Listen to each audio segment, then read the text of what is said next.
देश की सियासत में आज एक ऐसा बयान गूंजा जिसने लोकतंत्र के गलियारों में हलचल मचा दी। कांग्रेस सांसद और विपक्ष के नेता राहुल गांधी ने हरियाणा विधानसभा चुनाव को लेकर चौंकाने वाले दावे किए हैं और ये आरोप सीधे चुनाव आयोग पर उंगली उठाते हैं। राहुल गांधी ने दिल्ली में प्रेस कॉन्फ्रेंस करते हुए कहा है कि हरियाणा की वोटर लिस्ट में फर्जीवाड़े का ऐसा खेल हुआ है जिसने चुनाव की पूरी पारदर्शिता पर सवाल खड़ा कर दिया है। राहुल गांधी ने कहा कि हरियाणा में 25 लाख वोट चोरी हुए हैं। And she is one of 25 lakh such records in Haryana.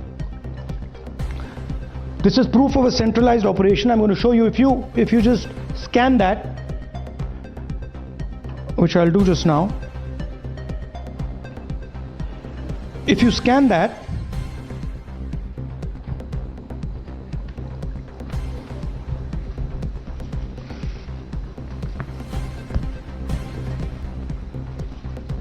this opens. That's her official page. और सिर्फ इतना ही नहीं, उन्होंने दावा किया कि एक ही महिला ने 10 बूथों पर 22 बार वोट डाला। राहुल ने स्क्रीन पर डेटा दिखाते हुए कहा कि कांग्रेस प्रत्याशियों ने पहले ही इस गड़बड़ी की शिकायत की थी, लेकिन किसी ने ध्यान नहीं दिया।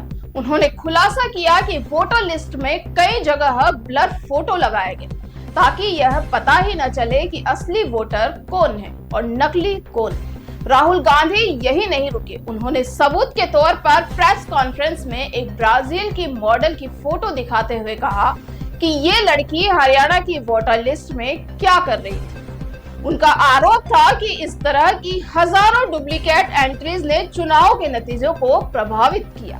राहुल के शब्दों में यह सिर्फ हरियाणा की बात नहीं बल्कि पूरे देश में वोट चोरी हो रही है। उन्होंने कहा कि यह मामला सिर्फ एक राज्य की हार जीत नहीं बल्कि देश के लोकतांत्रिक ढांचे की आत्मा से छेड़छाड़ है।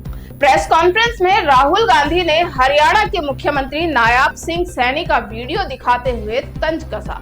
राहुल ने कहा कि चुनाव के 2 दिन बाद मुख्यमंत्री ने मुस्कुराते हुए कहा था कि व्यवस्था ठीक है। अब यह व्यवस्था क्या थी?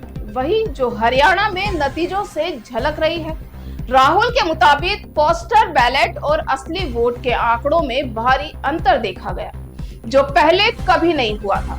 राहुल का आरोप और गंभीर तय हो गया जब उन्होंने कहा कि चुनाव आयोग जानबूझकर सीसीटीवी फुटेज हटा देता है ताकि सच्चाई सामने न आ सके।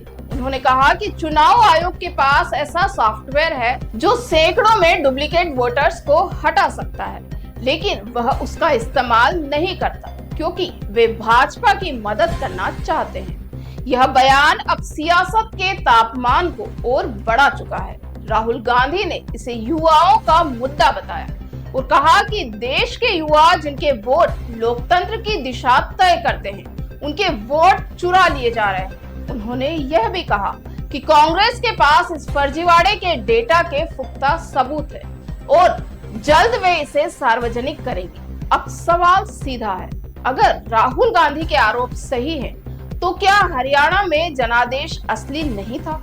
और अगर यह गलत है तो क्या देश के सबसे बड़े लोकतांत्रिक संस्थान चुनाव आयोग अपनी साख बचाने के लिए कोई खुला जवाब देगा? क्या इस देश में मतदाता की उंगली पर लगी स्याही अब भरोसे की नहीं, शक की निशानी बनती जा रही है? हरियाणा की राजनीति पहले भी कई बार विवादों में रही है, लेकिन इस बार मामला सिर्फ सियासी नहीं, संस्थागत भी है। अगर यह फर्जीवाड़ा सही साबित हुआ तो यह लोकतंत्र के इतिहास में सबसे बड़ा घोटाला कहा जा सकता है। एक ऐसा घोटाला जिसने सत्ता की नहीं, जनता की आवाज की चोरी हुई है। फिलहाल कांग्रेस ने चुनाव आयोग से इस पूरे मामले की स्वतंत्र जांच की मांग की है। वहीं भाजपा की तरफ से अभी तक कोई औपचारिक प्रतिक्रिया नहीं आई है, लेकिन सियासी गलियारों में यह सवाल अब गूंज रहा है, क्या वाकई हरियाणा में वोटों की डुप्लीकेसी से जनादेश बदल गया? मैं श्रुति दादिश इस मुद्दे पर यही कहना चाहती हूँ कि अगर वोट ही चोरी हो जाए तो लोकतंत्र सिर्फ दीवार पर टंगा पोस्टर बनकर रह जाएगा।